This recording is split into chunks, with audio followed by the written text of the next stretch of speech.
Hello dear student, मैं विकास वानी फिर से स्वागत करता हूं इलेक्ट्रिसिटी चैप्टर की लास्ट वीडियो। आज की वीडियो में बहुत सारे कंसेप्ट होंगे, छोटे छोटे कंसेप्ट होंगे, लेकिन बहुत इंपॉर्टेंट कंसेप्ट होंगे। बहुत सारे, मैं बोल रहा हूँ ढेर सारे प्रीवियस के क्वेश्चन इनमें से आए हुए हैं। तो चलिए आज की वीडियो को स्टार्ट करते हैं, देखते हैं आज की वीडियो के क्या कंसेप्ट है। सबसे पहला कंसेप्ट है heating effect of electric current. क्या किसी भी कंडक्टर के अंदर जब करंट फ्लो कर रहा है, करंट फ्लो करने का मतलब कि उसके अंदर चार्ज मूव कर रहा है, तो चार्ज का मोशन करंट कहलाता है। यानी आप डायरेक्टली बोल दो कि अगर किसी मटेरियल में करंट है तो क्या उसकी वजह से कुछ इफेक्ट्स होंगे? बिल्कुल हाँ, किसी भी कंडक्टर में करंट की फ्लो की वजह से उसका जो टेम्परेचर है कुछ बढ़ जाता है, इंक्रीज हो जाता है, यानी वो हीटिंग इफेक्ट शो करता है। तो इसके बारे में सबसे पहले जूल ने बताया, उन्होंने एक लॉ दिया, लॉ ऑफ हीटिंग या जूल्स लॉ ऑफ हीटिंग जिसको कहा जाता है। क्या कि किसी भी कंडक्टर में जो हीट प्रोड्यूस होती है वो डायरेक्टली प्रोपोर्शनल होती है करंट के स्क्वायर के। ध्यान देना, heat is directly proportional to square of current.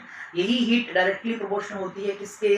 Resistance of the conductor. वो मटेरियल जिसके अंदर करंट फ्लो कर रहा है उसका रेजिस्टेंस कितना है, एंड टाइम, कितने टाइम के लिए करंट को पास किया गया। इन तीन फैक्टर्स पे हीट की वैल्यू डिपेंड करती है, और तीनों को अगर कंबाइन करें तो ये बन गया H is directly proportional to I square R T. Proportionality को हटाते हैं, कांस्टेंट आता है जिसकी वैल्यू 1 ही होती है। ये सिंपली लिखा जाएगा heat produced is equals to I square R T. तो किसी भी मटेरियल में करंट की वजह से जो हीट प्रोड्यूस होती है वो होती है आई स्क्वायर आर टी।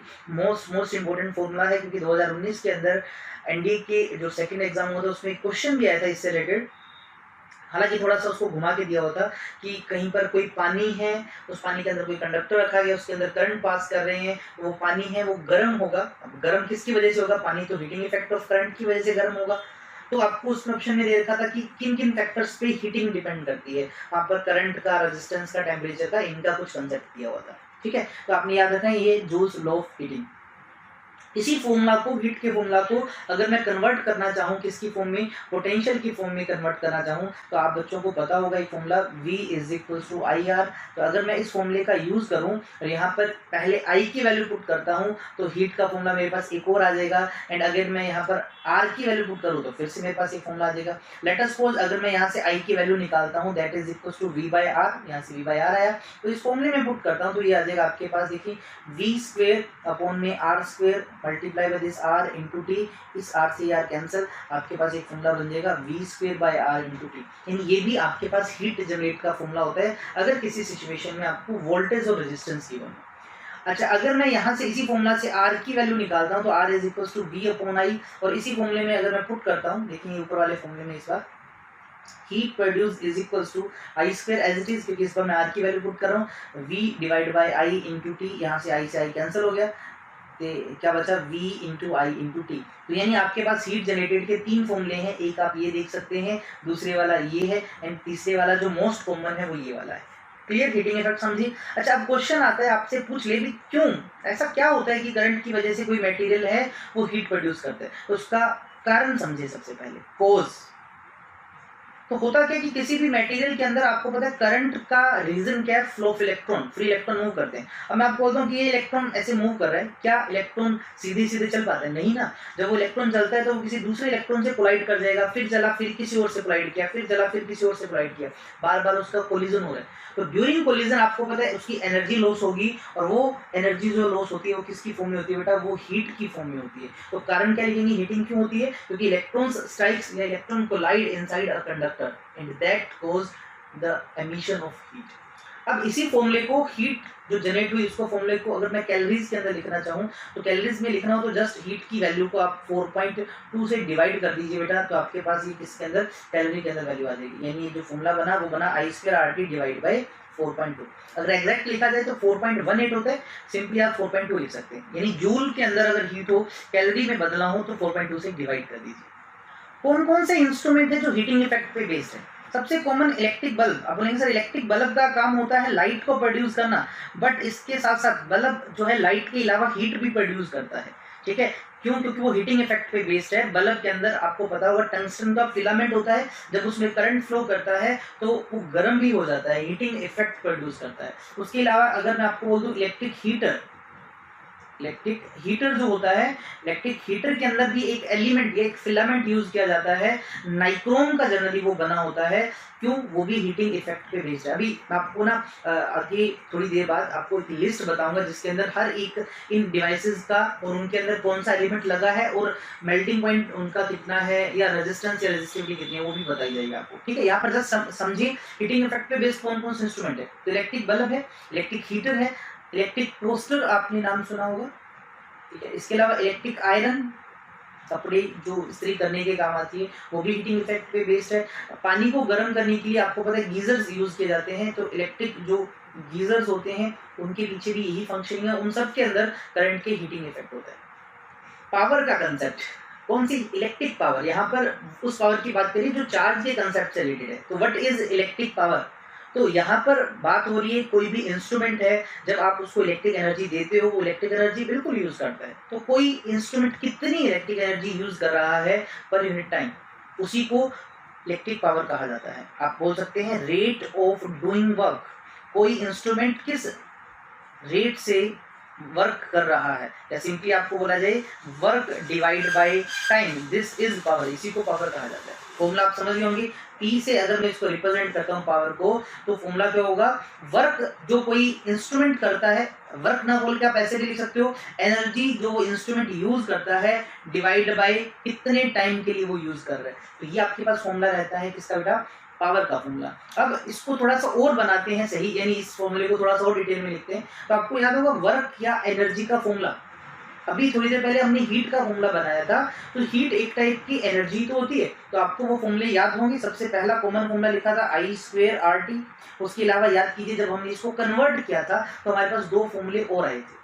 तब जब हमने एक बार I की वैल्यू पुट की थी और एक बार किसकी वैल्यू पुट की थी। आज अगर आपको याद होगा जब आपने I की वैल्यू पुट की थी तो आपने उसको लिखा था V/R। एक आर से एक आर कैंसिल हो गया था, तो आपके पास बचा था V²/R × T। एंड एक फॉर्मूले आपने ये भी बनाया था VI × T। ये तीनों ही वर्क या एनर्जी के फॉर्मूले हैं। तो क्या करना है? टाइम से डिवाइड करना है, क्योंकि पावर निकालना है तो टाइम से डिवाइड करना पड़ेगा। जब हम इसको पावर से डिवाइड करते हैं तो आप समझ सकते हैं कि इस T से इस T को कैंसिल करते हैं तो हमारे पास जो फॉर्मूलाज बने, तो पहला जो फॉर्मूला बना पावर का दैट इज I²R, दूसरा जो पावर का फॉर्मूला बना दैट इज V²/R, तीसरा फॉर्मूला बना that is equal to VI।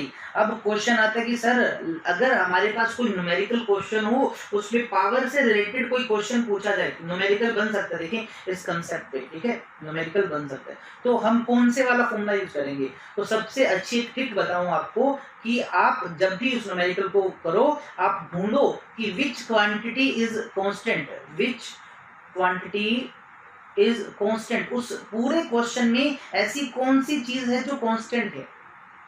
अगर आपको लेट अस सपोज किसी क्वेश्चन में कहा आपने इंस्ट्रूमेंट को सीरीज में जोड़ रखा है, तो आपको पता होना चाहिए कि सीरीज में करंट सेम होता है, तो आपने उसको ढूंढा जो कांस्टेंट है या फिर सेम है, करंट को ढूंढा। लेट अस सपोज आपको पैरेलल का कांसेप्ट बोला, तो मुझे पता है वहां पर पोटेंशियल सेम रहता है, कांस्टेंट रहता है, तो मैं पोटेंशियल वाला देखूंगा। अगर लेट अस सपोज किसी एग्जांपल में कहा कि एक मटेरियल है, पहले हमने उस पर कुछ अलग वोल्ट अप्लाई किया, दूसरी बार हमने कुछ अलग वोल्टेज अप्लाई किया, यानी इस केस में वो मटेरियल तो सेम है, उसका रेजिस्टेंस तो सेम रहेगा। तो आपने उस फैक्टर को देखना है कि कौन सा कांस्टेंट है। सपोज आई जो है किसी केस में कांस्टेंट है, तो कौन सा फॉर्मूला आप चूज करोगे? देखिए आपने सबसे पहले वो फॉर्मूला देखना है जिसमें आई आता है, इसमें आई आता है, इसमें आई आता है, मतलब इन दोनों में से कोई चूज करोगे आप। ठीक है, उस क्वेश्चन के लिए इन दोनों में से कोई चूज करोगे। अब इनमें से भी कौन सा? अब आप उस क्वेश्चन को देख लेना, अगर उस क्वेश्चन में V गिवन है तो ये वाला फॉर्मूला अच्छा रहेगा, अगर उस क्वेश्चन में R गिवन है तो ये वाला फॉर्मूला अच्छा रहेगा।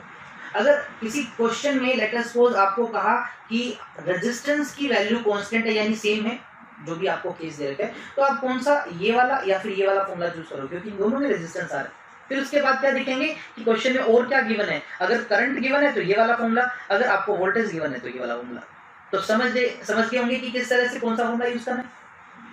देन नेक्स्ट है कि किस तरह की क्वांटिटी है। तो पावर एक स्केलर क्वांटिटी है, यानी सिंपली ये ऐड हो जाती है, अलजेब्रिक ये ऐड हो जाती है, तो डायरेक्शन वायरेक्शन का कोई रोल नहीं। डायमेंशन फॉर्मूला क्या है? तो पावर का फॉर्मूला है वर्क बाय टाइम।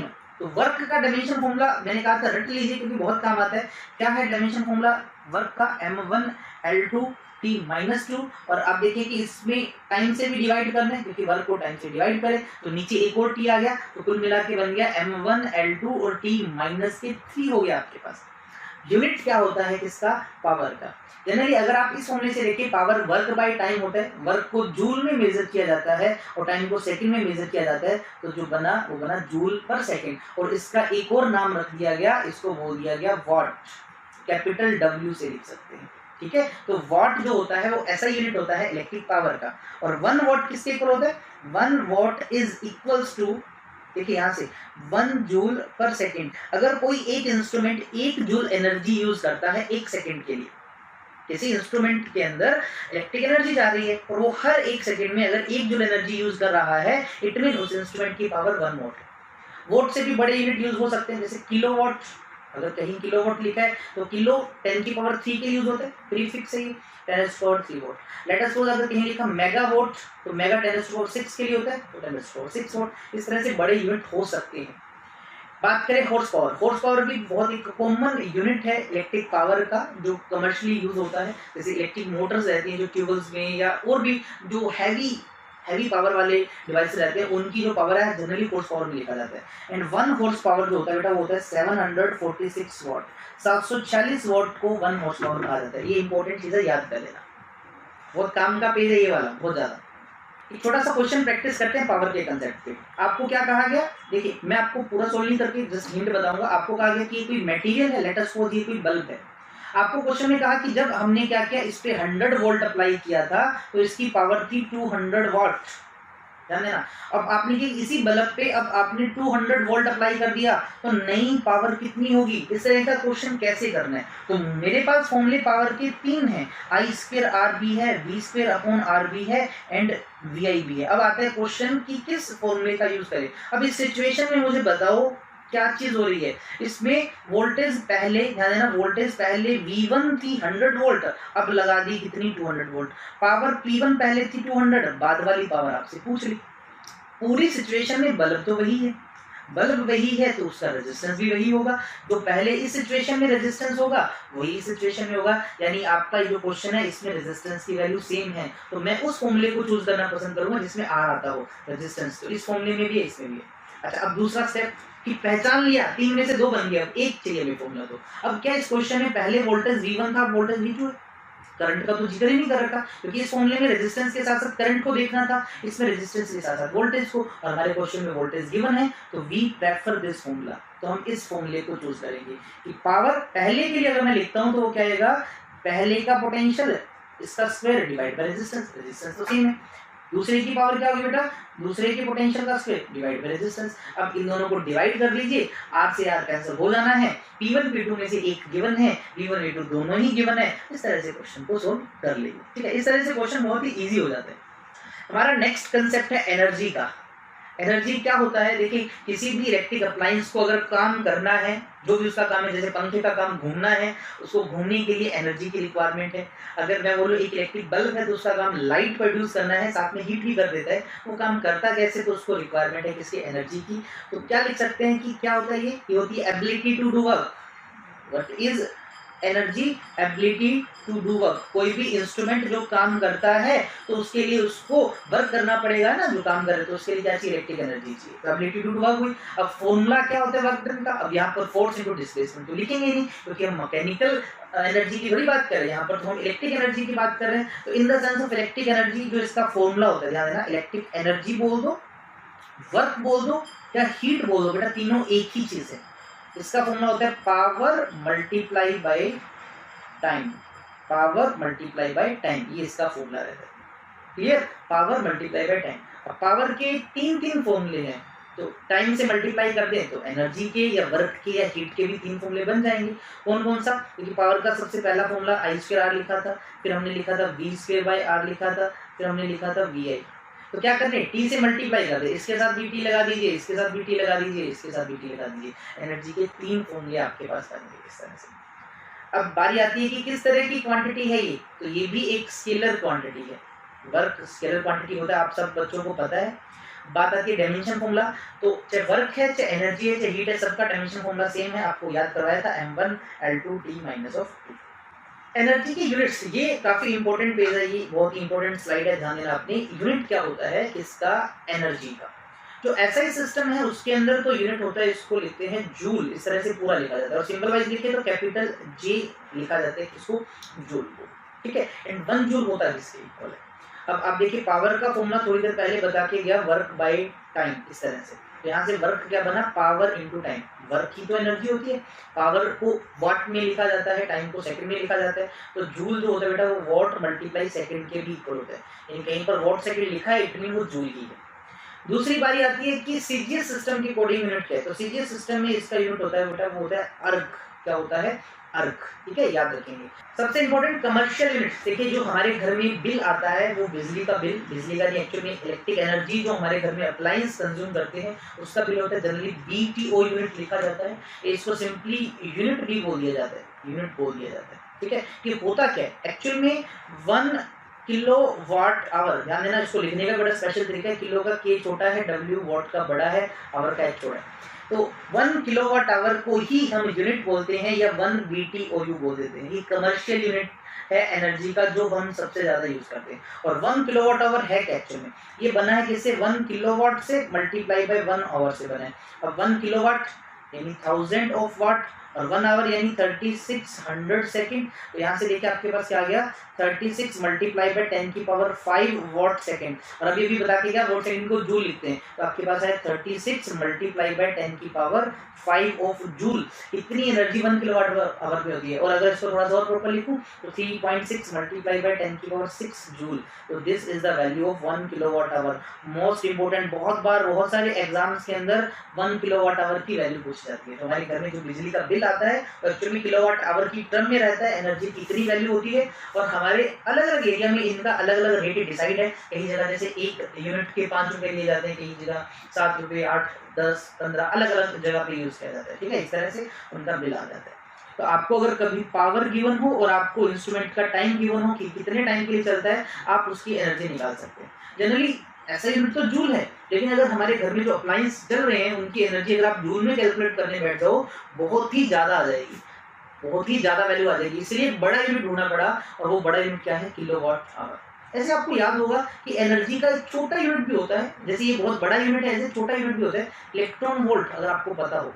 जनरली जो न्यूक्लियस से रिलेटेड जनरली आप बोल दो कि इलेक्ट्रॉन्स एटम से बाहर निकालना हो, एक्साइटेड स्टेट में पहुंचाना हो, कितनी एनर्जी चाहिए, तो उसकी एनर्जी को जनरली इलेक्ट्रॉन वोल्ट में रिप्रेजेंट करते हैं, और 1 इलेक्ट्रॉन वोल्ट जो होता है बेटा वो 1.6 मल्टीप्लाई बाय 10 की पावर -19 जूल के इक्वल होता है। ये भी एक इंपॉर्टेंट फॉर्मूला है, ठीक है, आप याद रखना, ये भी इंपॉर्टेंट पेज है काफी। एक और इंपॉर्टेंट छोटा सा कंसेप्ट कि इलेक्ट्रिक बल्ब को सीरीज में या पैरेलल में जोड़ने से कौन सा बल्ब ज्यादा ग्लो करता है, कौन सा बल्ब कम ग्लो करता है, इस तरह के बहुत सारे क्वेश्चन है। तो इसके लिए ध्यान देना, सीरीज की बात करें, लेट अस सपोज हमने कुछ इस तरह से इलेक्ट्रिक बल्ब्स लगा रखे हैं, जैसे 3 ही मैंने दिखा दिए आपको, और यहाँ पर पैरेलल में कुछ बल्ब्स को हमने इस तरह से लगा रखा है। अब मैं आपसे पूछता हूँ कि कौन सा ज्यादा ग्लो करेगा, कौन सा कम ग्लो करेगा, ये इस बात करें। तो सबसे पहले सीरीज की बात करें, सीरीज में क्या होता है, तो सीरीज में क्या होता है, जिस बल्ब की पावर ज्यादा हो, ध्यान देना, जिसकी पावर ज्यादा हो वो लेस ग्लो करता है, वो लेस ग्लो करेगा, मतलब उसकी ब्राइटनेस कम होगी। पैरेलल में उल्टा है कि जिसकी पावर हाई होगी, हाई पावर होगी, वो क्या करेगा, वो मोर ग्लो करेगा, ज्यादा ग्लो करेगा, उसकी ब्राइटनेस ज्यादा होगी। याद रखना, सीरीज की बात चल रही है तो जो बल्ब ज्यादा पावर वाला है वो कम ग्लो करेगा, और हाई अगर हम बात करें पैरेलल कॉम्बिनेशन की, हाई पावर वाला जो है वो ज्यादा ग्लो करेगा। एक खास बात और ध्यान दें कि अगर सीरीज में कोई एक बल्ब फ्यूज होता है, इफ 1 बल्ब फ्यूज, अगर कोई भी एक खराब हो जाता है, लेट अस सपोज ये बंद हो गया, तो क्या आगे वाले सारे बंद हो जाते हैं और स्टॉप्स ग्लोइंग, सब ग्लो करने से रुक जाएंगे। बट पैरेलल की खास बात है कि कोई एक लेट अस सपोज ये खराब हो गया, if 1 bulb fuse, no effect on other, no effect on other, बाकी सब अपने आप ग्लो करते रहेंगे, ये इनका फायदा है। पावर वाला कंसेप्ट थोड़ा इंपॉर्टेंट था, वो ध्यान दें। जैसे कि एग्जांपल समझिए, आपको कहा कि आपके पास 3 बल्ब हैं, इसकी पावर जो है वो है 100 वॉट, इसकी 150 वॉट है और इसकी 200 वॉट है, ठीक है, ये 3 बल्ब है, B1 बल्ब, ये B2 बल्ब और ये B3 बल्ब। आपको पूछा गया कि जब इन तीनों को आपने सीरीज में जोड़ रखा है, इनमें से कौन सा बल्ब है सबसे ज्यादा ग्लो करेगा, और अभी मैंने बताया कि जिसकी पावर ज्यादा है वो कम ग्लो करेगा। पावर सबसे ज्यादा V3 की है तो सबसे कम ग्लो की है, तो सबसे ज्यादा कौन सा है V1, और पैरेलल में उल्टा हो जाएगा, यानी जिसकी पावर ज्यादा है, पावर ज्यादा V3 की है, सबसे ज्यादा ग्लो करेगा। Thermo electric effect, thermo word heat से रिलेटेड, इलेक्ट्रिक चार्ज से रिलेटेड इफेक्ट। अब है क्या ये, अगर कहीं पर हीट की हेल्प से इलेक्ट्रिक करंट प्रोड्यूस करवाया जाए, that effect is known as thermo electric effect. क्या है, production of electric current by heat, current by heat, अपनी हीट की हेल्प से करंट को प्रोड्यूस करवाया, इसी को थर्मोइलेक्ट्रिक इफेक्ट कहा जाता है। कुछ कॉमन इफेक्ट्स जो हीट एंड इलेक्ट्रिक करंट दोनों से रिलेटेड, जाने ना कौन सा। सबसे पहला है सीबेक इफेक्ट। क्या है सीबेक इफेक्ट, इसको देखिए, अगर आपके पास कोई दो अलग अलग मेटल्स है, लेट अस सपोज ये एक मेटल आपके पास है और ये कोई दूसरा मेटल है आपके पास, इस तरह से दो अलग अलग मटेरियल है और ये क्या चीज है, ये इनकी जंक्शन हुई, ये यहाँ पर इनका क्या हुआ, जंक्शन है मेटल्स का। क्लियर। अब आपने क्या कि दो मेटल की जो जंक्शन है, आपने इसके एक तरफ यहाँ पर ध्यान देना, टेम्परेचर लेट अस सपोज क्या रख दिया, हाई रखा, और इस तरफ आपने क्या रखा, टेम्परेचर कम रखा। यानी जब आप किसी दो मेटल्स की जंक्शन पर टेम्परेचर का डिफरेंस अप्लाई करो, तो उस केस में अपने आप क्या होगा, करंट फ्लो करना स्टार्ट कर देता है without any battery, without any battery. If temperature difference is applied at junction of two conductors, electric current जो है starts flowing without battery, वो भी बगैर बैटरी, बैटरी तो जोड़ी हमने, without battery, and this is known as, इसी को हमने क्या बोला, सीबेक इफेक्ट। क्या बोलते हैं बेटा, सीबेक इफेक्ट। समझ रहे हैं। चलिए अब बात करते हैं नेक्स्ट जो है पेल्टियर इफेक्ट। क्या होता है ये देखिए, कुछ ऐसे समझिए, ये जो अभी ऊपर कंसेप्ट पड़ा उसका उल्टा है। उल्टा मीन से, अगर फिर से मैंने ऐसे दो मेटल का जंक्शन ले रखा है, इस तरह से दो मेटल का जंक्शन है, क्या करें इस केस में, हम इसके अंदर करंट फ्लो करवाएं। क्या फ्लो करवाएं, करंट फ्लो करवाएं। तो हम क्या देखते हैं कि जो जंक्शन है, ये जो जंक्शन है, यहाँ से हीट प्रोड्यूस होती है, हीट बनती है। करंट को फ्लो करवाएं तो हीट प्रोड्यूस होती है। This effect is known as Peltier effect. देखता हूं इसको मैं, when current is passed, when I current is passed through junction of two conductors, heat is produced, heat produce होती है, इसी को पेल्टियर इफेक्ट कहा जाता है। आप लिख सकते हैं। Last one is Thomson effect, ये थोड़ा सा इनसे अलग है। अगर सिंपली हम किसी वायर के, आपके पास इस बार जंक्शन नहीं है, सिर्फ एक ही मटेरियल है, आप क्या करें, इसके एंड्स पर टेम्परेचर डिफरेंस अप्लाई करें, इसके एंड्स पर टेम्परेचर डिफरेंस अप्लाई करें। मीन टू से, एक जगह टेम्परेचर कोई ज्यादा अप्लाई कर दिया, एक जगह कम कर दिया। इस सिचुएशन में ये जो मटेरियल है वो हीट जो है अगर लॉस करे या फिर एब्जॉर्ब करे, इस फिनोमिना को थॉमसन इफेक्ट कहा जाता है। लिखें यहाँ पर, absorption or evolution of heat when temperature difference is applied across the ends of any conductor, किसी कंडक्टर के। क्लियर। तो ये तीन इफेक्ट होते हैं। सिंपली आपको थोड़ा थोड़ा आइडिया इनके बारे में होना चाहिए। ओवरलोडिंग क्या होती है, इंपॉर्टेंट चीज है। ओवरलोडिंग मतलब लोड को बढ़ा देना। सिंपली समझें कि अगर ये कोई एक इस तरह से हमारे घर में सॉकेट है, कुछ इस तरह से देखते हैं, ये बटन भी लगा रखा है इस तरह से ऑन ऑफ करने वाला, ठीक है। तो जो सॉकेट्स रहते हैं, अगर क्या करते हैं, एक ही सॉकेट में जब बहुत सारे अप्लायंस कनेक्ट कर देते हैं, क्या करते हैं, टू मेनी मतलब बहुत सारे, जब क्या करते हैं, appliance are connected in a single switch, in a single socket या इन अ सिंगल स्विच, ठीक है। सॉकेट भी लिख सकते हैं, तो इस चीज को हम क्या बोलते हैं, ओवरलोडिंग बोलते हैं, क्योंकि लोड बढ़ा दिया आपने, मतलब जाहिर सी बात है कि नॉर्मल वैल्यू थी उस एक ही प्लग मतलब लगाया करते थे, उसमें 3-4 हमने लगा दी इस तरह से, दैट इज ओवरलोडिंग। अब होगा क्या इससे कि जब आप किसी इंस्ट्रूमेंट को जब इस स्विच में डालते हैं तो इंस्ट्रूमेंट करता क्या है, एक्चुअली में करंट ड्रॉ करता है, करंट यूज करता है, करंट यहाँ से उसको मिलता है। अब बहुत सारे अप्लायंस जब आप इसमें लगा दोगे तो सभी के सभी करंट की डिमांड करेंगे, तो होता क्या इस सिचुएशन में, ध्यान देना, इन ओवरलोडिंग जो करंट है इसकी वैल्यू इंक्रीज हो जाती है, करंट की वैल्यू इंक्रीज इस सॉकेट में इंक्रीज हो जाएगी। क्यों हो जाएगी? देखिए अगर आपने बहुत सारी चीजें कनेक्ट करके, जैसे एक बल्ब भी है, एक रेफ्रिजरेटर है, ऐसे इलेक्ट्रिक मोटर है, कुछ भी ऐसे अलग डिवाइस, सबको आपने एक से ही जोड़ रखा है, तो हर एक के अंदर करंट जब जाएगा, हर एक जब करंट की डिमांड करेगा, तो इस ये जो स्विच है, ये जो सॉकेट है, ये जो प्लग है, इसमें एक ही टाइम पे बहुत सारा करंट पास होगा, करंट सडनली इंक्रीज होगा। इसकी वजह से क्या हो सकता है, जब सडनली करंट इंक्रीज हो सकता है तो इनमें से कोई जो डिवाइस है वो खराब हो सकता है, इवन ये जो सॉकेट है ये भी बर्न कर सकता है, इसमें आग भी लग सकती है, क्योंकि जब आपको पता हो सडनली करंट इंक्रीज होगा तो हीटिंग इफेक्ट भी होगा, क्योंकि करंट बढ़ने से हीटिंग इफेक्ट बढ़ता है, हीटिंग इफेक्ट होने से टेम्परेचर बढ़ेगा, वो चीज मेल्ट भी हो सकती है, इवन उसमें फायर भी लग सकती है, आग भी लग सकती है, ठीक है। तो ये इसका एक कंसीक्वेंस है। तो कैसे बचाया जाए ओवरलोडिंग से? वही not connect too many appliances on a single switch on a single plug। अच्छा एक कारण ये, दूसरा ये है कि लेट अस सपोज हमने गलती से कनेक्ट कर दिया तो सडनली मुझे पता है ज्यादा करंट है, तो क्या कुछ इस तरह से सीन किया जाए कि अगर इन इंस्ट्रूमेंट को हमने अर्थ के साथ कनेक्ट कर रखा है तो एक्स्ट्रा जो करंट है वो अर्थ के अंदर चला जाए, कुछ इस तरह से सीन हो, तो भी ओवरलोडिंग को कुछ हद तक हम रिड्यूस कर सकते हैं बाय अर्थिंग। अर्थिंग भी बताऊंगा अभी, नेक्स्ट टॉपिक आएगा। शॉर्ट सर्किट क्या होता है? शॉर्ट सर्किट सबसे छोटा सर्किट। अगर आपको बोलूं कि ये एक इलेक्ट्रिक बल्ब है, ठीक है, इस तरह से एक इलेक्ट्रिक बल्ब आपके पास, यहाँ पर आपके पास एक सेल है, या कुछ इस तरह से देखिए, ये इसका पॉजिटिव टर्मिनल, ये इसका नेगेटिव टर्मिनल। जनरली क्या होता है कि हम इसको इससे जोड़ दें, इसको इससे जोड़ देते हैं, बीच में अगर कोई स्विच वगैरह लगा दिया, ऑन कर दिया, तो करंट फ्लो करेगा, आपको पता है इस करंट इस बल्ब में से जाएगा, ये ग्लो करेगा, एक सर्किट बन गया, सिंपल सा सर्किट, लेकिन सबसे छोटा सर्किट नहीं। अगर क्या किया जाए, सोचो जरा, मैं इस नेगेटिव को इस पॉजिटिव के साथ ऐसे डायरेक्ट जोड़ देता हूँ, डायरेक्ट जोड़ दिया, बल्ब लगाया ही नहीं, तो क्या एक सर्किट बनेगा जो सबसे छोटा सर्किट होगा। ये हमारे पास एक सर्किट बना जो सबसे छोटा सर्किट बन गया, क्योंकि सीधा ही प्लस और माइनस को मैंने क्या कर दिया, ज्वाइन कर दिया। दिस इज शॉर्ट सर्किट, इसी को शॉर्ट सर्किट कहा जाता है।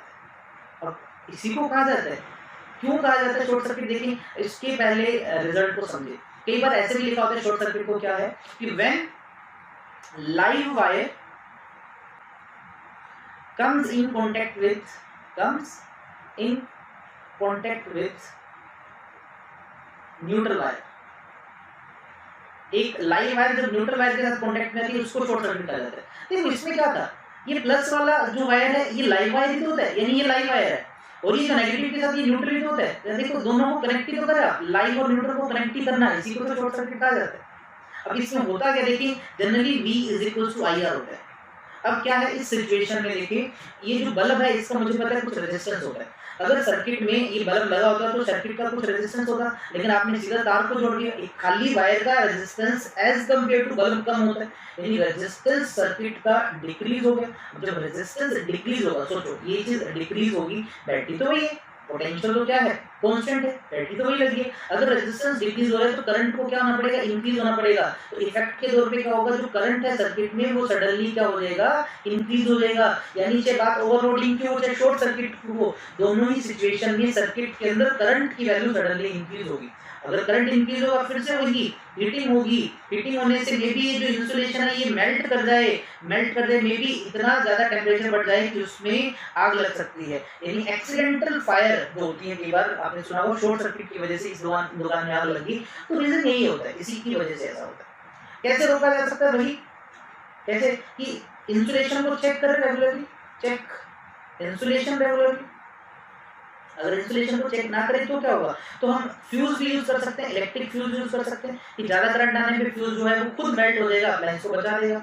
अच्छा उसके अलावा अर्थिंग की जा सकती है, उसके अलावा और भी बहुत सारे डिवाइस जैसे MCB मिनिएचर सर्किट ब्रेकर या MCCB ये लगा के कुछ हद तक प्रिवेंशन कर सकते हैं। इन डिवाइसेस के बारे में भी है। अर्थिंग क्या है, देखिए किसी भी अप्लायंस को, किसी भी चीज को अगर आप क्या करते हो, एक वायर से, वायर क्या होती है, ये वायर अच्छी कॉपर की होनी चाहिए, कंडक्टर होनी चाहिए, आप क्या करते हो अर्थ के साथ कनेक्ट करते हो। तो होता है कि रियलिटी में वो वायर अर्थ के अंदर डीप मतलब कहीं गहरी इस तरह से मेटल की प्लेट लगा के ऐसे दबा दी जाती है, ठीक है, इसी को अर्थिंग कहा जाता है। किसी भी डिवाइस को, किसी भी चीज को अर्थ के साथ सिंपली कनेक्ट करना, दैट इज अर्थिंग। अब इससे होता क्या है, देखिए अर्थिंग की खास बात, अगर लेट अस सपोज बॉडी पे प्लस का चार्ज है, प्लस का चार्ज है, तो क्या करता है ये अर्थिंग करने से, तो अपने आप अर्थ से इलेक्ट्रॉन जाएंगे, वो उस पॉजिटिव को न्यूट्रल कर देंगे, मतलब ये बॉडी पॉजिटिव चार्ज थी, अब पॉजिटिव चार्ज खत्म हो जाएगा। और अगर एक बॉडी पे नेगेटिव चार्ज है और हमने उसको अर्थ से कनेक्ट कर दिया, तो क्या होगा, इस सिचुएशन में उल्टा होगा कि इलेक्ट्रॉन जो है वो इस बॉडी से किसके अंदर चले जाएंगे, अर्थ के अंदर चले जाएंगे, बॉडी फिर से न्यूट्रल हो जाएगी। बॉडी पे चाहे प्लस का चार्ज है चाहे माइनस का चार्ज है, दोनों सिचुएशन में बॉडी न्यूट्रल हो जाती है, यानी अर्थ इलेक्ट्रॉन दे भी सकती है किसी बॉडी को, उससे ले भी सकती है। ये अर्थिंग का कांसेप्ट है। और यहाँ पर इस चैप्टर की बात करें तो आप बोल सकते हो कि अर्थिंग का मतलब क्या है कि एक्सेस ऑफ जो चार्ज है, एक्सेस ऑफ जो करंट है, वो किसके अंदर फ्लो कर जाता है, अर्थ के अंदर फ्लोज इनटू अर्थ, क्योंकि एक्स्ट्रा जो है सारा अर्थ में चला जाएगा, और जो भी जो आदमी है जो टच कर रहा है लेट अस सपोज किसी को, उसके अंदर करंट ना जाके वो इजीली अर्थ में जाना पसंद करेगा, क्योंकि हमारी बॉडी में करंट जाने की बजाय एक मेटलिक वायर में जाना पसंद करता है, क्योंकि उसका रेजिस्टेंस कम होता है, तो करंट जनरली मेटलिक वायर के थ्रू अर्थ में चला जाएगा और हम उससे बच सकते हैं, ठीक है। अच्छा, एक छोटा सा कंसेप्ट हो, कलर्स ऑफ वायर, जनरली हमारे घर में अलग अलग कलर्स की वायर रहती है, आपको पता होना चाहिए कौन कौन सी वायर होती है। रेड कलर की वायर होती है, आपको पता है, उसके अलावा ग्रीन कलर की वायर होती है, उसके अलावा ब्लैक कलर की, यहाँ ब्लैक दिखेगा नहीं स्टेज पे, मैं लिख देता हूँ ब्लैक कलर, ऐसे अलग अलग कलर्स की वायर होती है, कि जब ब्लू भी यूज की जा सकती है, और बाकी डिपेंड करता है मैन्युफैक्चरर्स पे। जनरली जो रेड कलर की वायर होती है, कि रेड डेंजर के लिए, ये लाइव वायर के लिए होता है। लाइव वायर मतलब जिसके अंदर करंट फ्लो कर रहा है, जो हाई पोटेंशियल पे, उसके लिए रहता है। और जो ग्रीन कलर है, देखिए G for ground, G for green, यानी ये ग्राउंड से कनेक्ट करने के लिए, ग्राउंड से कनेक्ट करना मतलब अर्थिंग के लिए इसका यूज किया जाता है। और जो ब्लैक कलर की वायर रहती है, वो जनरली न्यूट्रल वायर को इंडिकेट करती है। न्यूट्रल वायर मीन टू से जो कि लो पोटेंशियल पे है, जैसे एक सेल है इस तरह से, जो वायर इसके पॉजिटिव साइड से जुड़ी है वो लाइव वायर है, जो नेगेटिव साइड से जुड़ी है वो न्यूट्रल वायर है। अब कुछ सेफ्टी डिवाइस देख ही सकते हैं, ये वाला आपने देखा होगा जनरली हमारे घरों में, ये इलेक्ट्रिक फ्यूज होता है। इसी के देखें इन दोनों टर्मिनल्स के बीच में यहाँ पर मेटल की वो वायर लगाई जाती है, आपको पता है टिन और लेड से बनी, ठीक है, जो ज्यादा करंट आने से मेल्ट हो जाती है, यहाँ पर इसके अंदर कनेक्ट कर जाते हैं। जैसे मेन वायर ये है, मेन वायर, देखिए इनके बीच में कनेक्शन नहीं है, जैसे इसको इसके अंदर इंसर्ट करेंगे, ये वाली जो वायर है इनको ऐसे कनेक्ट कर देगी, है ना, इस तरह से कनेक्ट कर देगी। तो अगर यहाँ से करंट आ रहा है तो लगातार इधर की तरफ फ्लो करता रहेगा, अगर करंट की वेलोसिटी होती है तो ये मेल्ट हो जाएगा, और इसके मेल्ट होते देखिए यहाँ पर मेल्ट होते ही कनेक्शन टूट जाएगा, करंट आगे नहीं जाएगा। ऐसे ये इलेक्ट्रिक फ्यूज है, देखिए ये जनरली इन्वर्टर्स के अंदर भी होता है, ये छोटा होता है काफी साइज में। उसके अलावा एमसीबी मिनिएचर सर्किट ब्रेकर, ये भी आजकल बहुत ज्यादा यूज होती है, ट्रेंड्स के अंदर है, ये भी अपने आप नीचे गिर जाता है। ये जो आप देखिए स्विच जो है, अगर हाई करंट होता है तो नीचे गिर जाता है, तो हम बच जाते हैं इस तरह से। धीरे धीरे देखिए एमसीबीज का जो है वो एमसीबीज धीरे धीरे कन्वर्ट हो रही मींस इसके अंदर भी हाई टेक्नोलॉजी आती जा रही है। आजकल जो जनरली चल रहा है वो है MCCB, that is moulded case circuit breaker. इसका भी कुछ काम एमसी के जैसा है, एमसीबी के जैसा ही है, ठीक है, हालांकि डिटेल में नहीं जाना है इसके, जस्ट फुल फॉर्म। किरचॉफ्स के रूल इंपॉर्टेंट है, किरचॉफ्स के रूल एग्जाम में क्वेश्चन आया हुआ, इसीलिए करवा रहा हूँ, वरना 10th के अंदर कहीं नहीं थे किरचॉफ्स रूल। अगर आप 10th के बेस पे तैयारी करेंगे, सोचेंगे 10th तक है, ये रूल कहीं नहीं है 10th तक, बट +2 तक पढ़ोगे तभी है, और ये एग्जाम में भी आएगा। तो किरचॉफ्स एक फिजिसिस्ट समझ लीजिए, इसमें दो लॉज दिए, फिजिक्स के लिए मैं बोल रहा हूँ, दो लॉज दिए थे फिजिक्स के। जो फर्स्ट लॉ उसने कहा, जिसको कि हम जंक्शन रूल भी बोलते हैं, जंक्शन रूल भी बोलते हैं, और इसको हम करंट लॉ भी या करंट रूल भी बोलते हैं, करंट लॉ भी बोल सकते हैं। तो कई बार शॉर्ट में लिखा होता है KCL, Kirchhoff's current law, KCL, ठीक है, इसी को कहा जाता है। फर्स्ट लॉ बोल दो, जंक्शन रूल बोल दो, या करंट लॉ बोल दो, एक ही चीज है। अब ये जो रूल है ये किससे रिलेटेड है, ये रिलेटेड है टू जंक्शन। जंक्शन क्या होता है, जब जहां पर दो से ज्यादा वायर, ध्यान देना, जब दो से ज्यादा वायर कहीं पर जुड़ी होती हैं उस पॉइंट को जंक्शन कहा जाता है। लेट अस सपोज आप देखें कि इस पॉइंट पे मैंने यहाँ पर 5 वायर बना रखी हैं, तो इट मीन ये जो पॉइंट है ये एक जंक्शन है, ये क्या है, एक जंक्शन। तो according to the first rule, Kirchhoff कहता है कि किसी भी जंक्शन के ऊपर, ध्यान देना, इस जंक्शन पे जितने भी करंट आए, चाहे वो अंदर की तरफ आए चाहे बाहर की तरफ जाए, उन सब का सम 0 है। Sum of all currents meeting at a junction at a junction is zero, वो जीरो होता है। In summation of I, summation मतलब sum of all current is zero. ठीक है। अच्छा, अब यहाँ पर एक साइन कन्वेंशन ध्यान देना कि जो करंट अंदर की तरफ एंटर करता है, लेट अस सपोज ये करंट मैं I1 लिखता हूँ, ये करंट मैं I2 लिखता हूँ, ये बाहर की तरफ मैंने लिखा है इसको I3 लिखा, ये बाहर की तरफ लिखा है मैंने इसको I4 लिखा, और यहाँ पर मैंने अंदर लिखा दिया इसको लिखा I5। तो इस जंक्शन में देखिए कुछ करंट अंदर जा रहे हैं, कुछ करंट बाहर जा रहे हैं। तो साइन कन्वेंशन क्या है कि आप ध्यान देना, जो आउट गोइंग है, जो बाहर की तरफ जा रहे हैं, आप सिंपली उनको पॉजिटिव ले लीजिए, और जो इनकमिंग है अंदर की ओर आ रहे हैं आप उनको नेगेटिव ले लीजिए। क्लियर? यानी अब इस रूल के अकॉर्डिंग सबका सम जीरो होना चाहिए। यानी जो पहला करंट अंदर जा रहा है तो अंदर के लिए मैंने माइनस ऑफ I1 लिखा, I2 भी अंदर जा रहा है माइनस ऑफ I2 लिखा, I5 भी अंदर है तो माइनस ऑफ I5, प्लस में I3 एंड I4, क्योंकि ये दोनों अंदर एंटर करेंगे सबका सम जीरो। ये तीन माइनस इधर चले जाएंगे, क्या आ जाएगा I1 plus I2 plus I3 is equals to I5 is equals to I3 plus I4। अगर आप जरा ध्यान दें, ये सारे के सारे जो है वो इनकमिंग है, अंदर की तरफ आ रहे हैं, और ये सारे जो है बेटा वो आउटगोइंग है। एक बहुत अच्छा कंसीक्वेंस या रिजल्ट पता लगा किरचॉफ के फर्स्ट रूल का कि टोटल सम करंट्स का जंक्शन में जीरो है, साथ ही साथ जितने इनकमिंग करंट है उतने ही आउटगोइंग करंट है। कि किसी जंक्शन पे जितने करंट्स आएंगे उतने ही जाएंगे, यानी अगर टोटल करंट 10 एंटर किया तो 10 ही बाहर जाएगा। एंड एक और इम्पोर्टेंट चीज और, ये जो फर्स्ट रूल है ये based on law of conservation of electric charge. Electric charge के कंजर्वेशन पे बेस्ड है, क्योंकि करंट की बात हो रही है और करंट आपको पता होता है चार्ज बाय टाइम। ठीक है, अब सोचो जरा इस जंक्शन पे जितना चार्ज एंटर करेगा उतना ही तो बाहर निकलेगा, कंजर्व रहता है चार्ज। तो पहला जो रूल है वो law of conservation of charge को फॉलो करता है, ध्यान रख लेना। जल्दी से एग्जांपल देखते हैं। लेट अस सपोज आपके पास इस तरह से वायर है, कुछ यहाँ पर 2 एम्पियर करंट एंटर किया, यहाँ से 7 एम्पियर एंटर किया, यहाँ से 3 एम्पियर निकल चुका है, यहाँ से 1 एम्पियर निकल चुका है। तो यहाँ से बता मुझे इस जगह पर वायर में करंट एंटर करेगा या बाहर निकलेगा, इनकमिंग होगा या आउटगोइंग होगा, और होगा कितना, कमेंट करके जरूर बताना।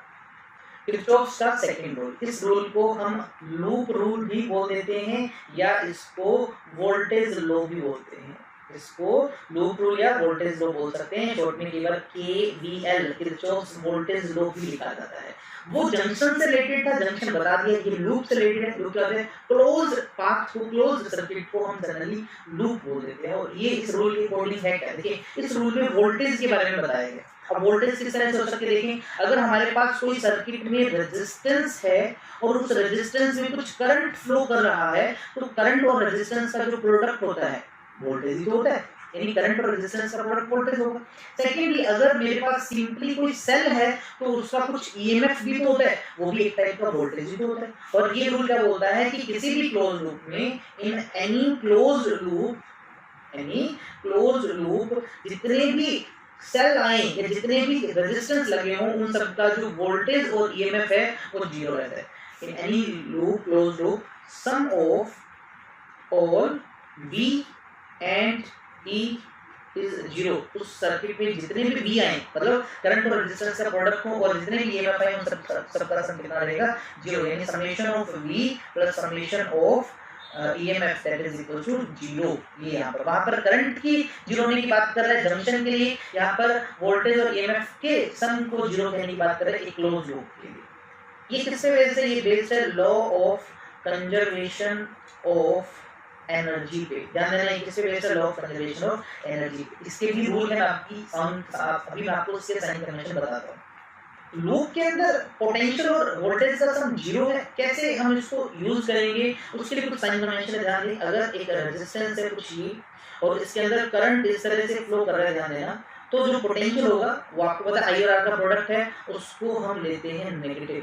अगर आप एक सर्किट में कुछ इस तरह से मूव कर रहे हैं कि आप करंट की डायरेक्शन के अंदर जा रहे हैं, तो आप I और R के प्रोडक्ट को यानी वोल्टेज को नेगेटिव लेंगे। और अगर आप क्या कर रहे हो, किसी सर्किट है जिसमें कुछ रेजिस्टेंस है और उसके अंदर कुछ करंट भी फ्लो कर रहा है उस रेजिस्टेंस में, और आप एक लूप में कुछ इस तरह से मूव कर रहे हो कि आप करंट के अपोजिट मूव कर रहे हो, ऐसी सिचुएशन में I और R का प्रोडक्ट है उसको पॉजिटिव लिया जाता है। क्या लिया जाता है, पॉजिटिव। अगर हम बात करें सेल की, ये हमने किस तरह से सेल बनाया, आपको पता है ये जो बड़ा टर्मिनल पॉजिटिव होता है ये नेगेटिव, और आप क्या कर रहे हो सर्किट में कुछ इस तरह से मूव कर रहे हो, ध्यान देना आपका जो मोशन है लूप में कुछ इस तरह से आप पॉजिटिव टर्मिनल से निकले और नेगेटिव की तरफ, देखिए आप प्लस से माइनस की तरफ जा रहे हैं, मतलब पोटेंशियल डिक्रीज हो रहा है, तो आप इसके ईएमएफ को, जो इसका ईएमएफ होगा, आप उसको नेगेटिव कंसीडर करेंगे।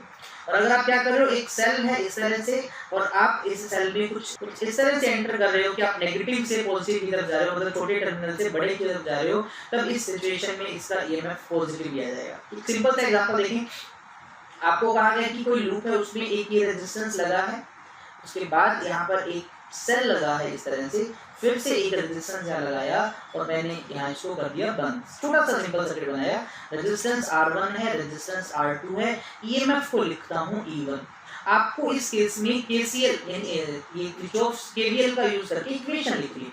अब देखिए प्लस का ये टर्मिनल नेगेटिव ये रहा, करंट यहाँ से बाहर आया, करंट ऐसे जाएगा इसमें से, let us suppose current I है, वही करंट यहाँ से घूमता हुआ करंट यहाँ से पहुंचा आई और वापस इसके अंदर आ गया, इस तरह से सर्किट क्लोज है।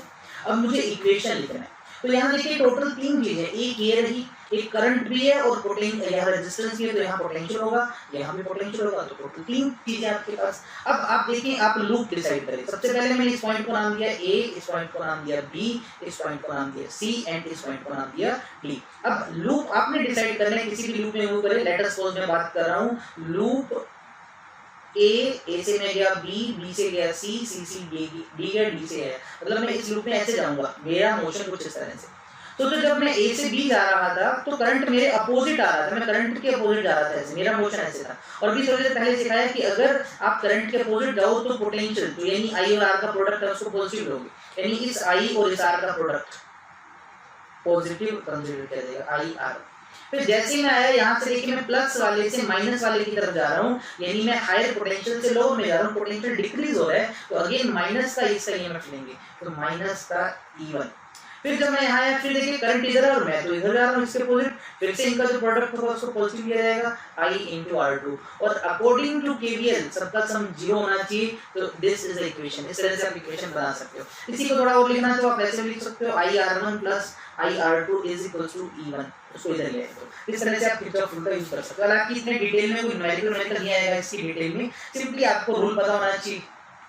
व्हिटस्टोन ब्रिज कंडीशन एक स्पेशल कंडीशन होती है जब कुछ 4 रेजिस्टेंस, सिंपल थोड़ा सा समझे ज्यादा डिटेल में ना जाए, आपके पास 4 रेजिस्टेंस है, एक का नाम P है, एक का Q, एक का R, एक S, इस तरह से 4 आपने ब्रिज की फॉर्म में अरेंज कर रखे हैं।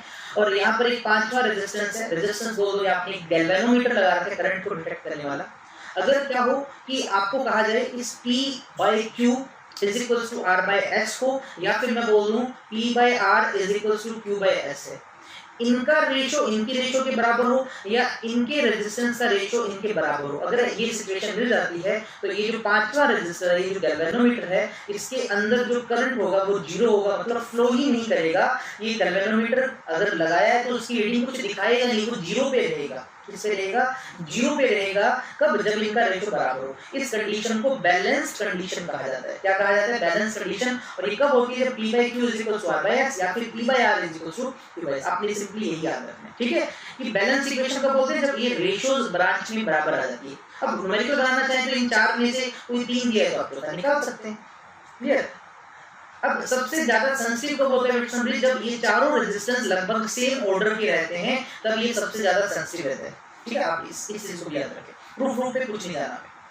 व्हिटस्टोन ब्रिज पे बेस एक इंस्ट्रूमेंट भी होता है। व्हिटस्टोन ब्रिज पे बेस एक इंस्ट्रूमेंट भी होता है जिसको मीटर ब्रिज या स्लाइड वायर ब्रिज कहा जाता है। कुछ इस तरह से अरेंजमेंट है, सिंपली देखिए। उसमें आपको याद होगा 4 रेजिस्टेंस है, 1 2 3 एंड 4 यहाँ पर इस तरह से था और यहाँ बीच में गैल्वेनोमीटर था। बिल्कुल उसका प्रैक्टिकल फॉर्म है। आपसे पूछा जाए practical form of Wheatstone bridge, simply नाम लिखिए मीटर ब्रिज। क्या? Metre bridge. देखिए यहाँ पर 4 रेजिस्टेंस रहते हैं, एक ये जो हम अपनी मर्जी से लगाते हैं, एक ये जो अननोन होता है, और यहाँ पर एक वायर यूज होती है जो 100 सेंटीमीटर की रहती है। और ये जो वायर है ये अलॉय से बनी होती है। किससे अलॉय से? नाइक्रोम, कांस्टेंट या मैग्नीशियम से। क्यों? क्योंकि उनका टेम्परेचर के साथ कोई ज्यादा रिलेशन नहीं होता। अल्फा उनके लिए पॉजिटिव और स्मॉल होता है, बता चुका हूं पहले। एक इंपॉर्टेंट चीज है। ठीक है, यहाँ पर क्या होता है कि जनरली आपको यहाँ गैल्वेनोमीटर लगा होता है और आपको इस वायर को इस वायर के ऊपर इस जोकी को स्लाइड करना होता है तब तक जब तक ये जीरो ना दे, क्योंकि इसके जीरो आने से इनका रेशो जो है वो इन वायर्स की लेंथ के रेशो के बराबर होगा। डायरेक्ट याद रखिए जो फॉर्मूला रहता है इस अननोन रेजिस्टेंस को निकालने का, वो क्या रहता है R multiply by 100 minus L by L। यहाँ पर R है ये रेजिस्टेंस, बॉक्स का रेजिस्टेंस जो हमें पता होगा, हमें गिवन होगा, एंड L क्या है लेंथ, यानी जब आप इस जोकी को वायर पे मूव कराओगे तो कितने सेंटीमीटर पे ये बैलेंस हुआ, यानी जिस टाइम पे इसकी जब रीडिंग जीरो आएगी तो ये लेंथ कितनी है, ये आपके पास L की वैल्यू है। तो है ये विल्सन ब्रिज के ऊपर ही बेस्ड, ठीक है। इसको मीटर ब्रिज इसलिए बोला क्योंकि इसमें मीटर की वायर है 1 मीटर की। इसको स्लाइड वायर ब्रिज क्यों कहा जाता है, क्योंकि इसमें हम जोकी को स्लाइड करते हैं वायर के ऊपर। लास्ट हमारा जो डिवाइस है दैट इज पोटेंशियोमीटर। पोटेंशियोमीटर एक ऐसा डिवाइस है जिसकी हेल्प से दो काम होते हैं, दो सेल के ईएमएफ भी कंपेयर होते हैं और किसी सेल का इंटरनल रेजिस्टेंस भी निकाला जाता है। एक तो ये काम आता है कंपेयर ईएमएफ ऑफ सेल्स, दूसरा to find internal resistance, to find internal resistance of any cell. बाकी वो बोल दिए कि दो मेन यूज है। अच्छा इससे पहले विल्सन ब्रिज क्या काम आता था, वो किसी भी अननोन रेजिस्टेंस की वैल्यू को कैलकुलेट करने के काम आता था। बाकी इसका डायग्राम पे बन जाए, क्या क्या इंपॉर्टेंट चीजें पता होनी चाहिए, ध्यान देना कि पोटेंशियोमीटर का जो प्रिंसिपल वर्किंग वो क्या होता है, अगर किसी सर्किट के अंदर वायर आप यूज कर रहे हो उसमें कांस्टेंट करंट फ्लो कर रहा है, कांस्टेंट करंट फ्लो कर रहा है और वायर का एरिया यूनिफॉर्म है, कांस्टेंट है, इस सिचुएशन में पोटेंशियल की वैल्यू लेंथ ऑफ वायर पे डिपेंड करती है। पोटेंशियल की वैल्यू लेंथ ऑफ वायर पे डायरेक्टली डिपेंड करती है, जितनी ज्यादा वायर की लेंथ उतना ज्यादा पोटेंशियल। और पोटेंशियल को हटाते हैं, यहाँ एक कांस्टेंट आता है कि इस के को पोटेंशियल ग्रेडियंट कहा जाता है। क्या कहा जाता है, पोटेंशियल ग्रेडियंट। तो यही याद रखना आपको, क्या है इसका प्रिंसिपल कि fall of potential is directly proportional to the length of wire if wire is of constant and same material, मतलब कोई particular material की हो of uniform cross section area and uniform current is flowing through। और graph बनाओगे तो straight line बनेगा, वो directly proportional, ठीक है। तो दो चीजें याद रखेंगे, प्लस याद आपने क्या रखना है कि इसका काम ईएमएफ कंपेयर करना है। साथ ही साथ ध्यान देना कि पोटेंशियोमीटर के अंदर वायर जो है वो ज्यादा यूज करते हैं। मीटर ब्रिज में सिर्फ 1 मीटर की थी, यहाँ 4 मीटर 8 मीटर या लेंथ ज्यादा यूज की जाती है, क्योंकि लेंथ ऑफ वायर बढ़ाने से इसकी सेंसिटिविटी बढ़ जाती है, सेंसिटिविटी इंक्रीज हो जाती है, इसलिए हम इस केस में लेंथ को इंक्रीज कर लेते हैं। अब ईएमएफ कंपेयर कैसे करते हैं, देखिए यहाँ पर कुछ अरेंजमेंट लगाया जाता है, आप इतना डिटेल में नहीं जाना, जस्ट मान लीजिए कि कोई पहला सेल इवन लगाएंगे तो उसके लिए कुछ रीडिंग ले ली जाती है, लेंथ निकाल ली जाती है बैलेंस की कंडीशन पे, सो दैट इवन सेल का ईएमएफ है तो उसकी वजह से लेंथ L1 आई, दूसरे सेल को लगाया ईएमएफ E2 है उसकी वजह से लेंथ L2 आई, दोनों को डिवाइड कर दें तो E1 by E2 is equals to L1 by L2। ये एक फॉर्मूला होता है जो आपको याद रखना है। E1 E2 क्या है, E1 पहले सेल का ईएमएफ, E2 दूसरे का, L1 पहले के लिए जो लेंथ आई, L2 दूसरे के लिए। तो इस फॉर्मूले की हेल्प से हम कंपेयर कर सकते हैं, आपको लेंथ गिवन हो, दोनों एक ईएमएफ गिवन हो दूसरा निकाल सकते हैं। तो इस तरह से हमारा जो इलेक्ट्रिसिटी वाला पोर्शन कंप्लीट हो चुका है। लास्ट की ये थोड़ी सी मैंने 2-3 स्लाइड में स्पीड इसलिए खींची क्योंकि इतने ज्यादा इंपॉर्टेंट नहीं है, कुछ चीजें जो आती हैं मैंने आपको बता दी। तो इस तरह से हमारा चैप्टर कंप्लीट है। तो मिलते हैं नेक्स्ट वीडियो के अंदर, तब तक स्टे सेफ, स्टे हैप्पी, जय हिंद, जय भारत।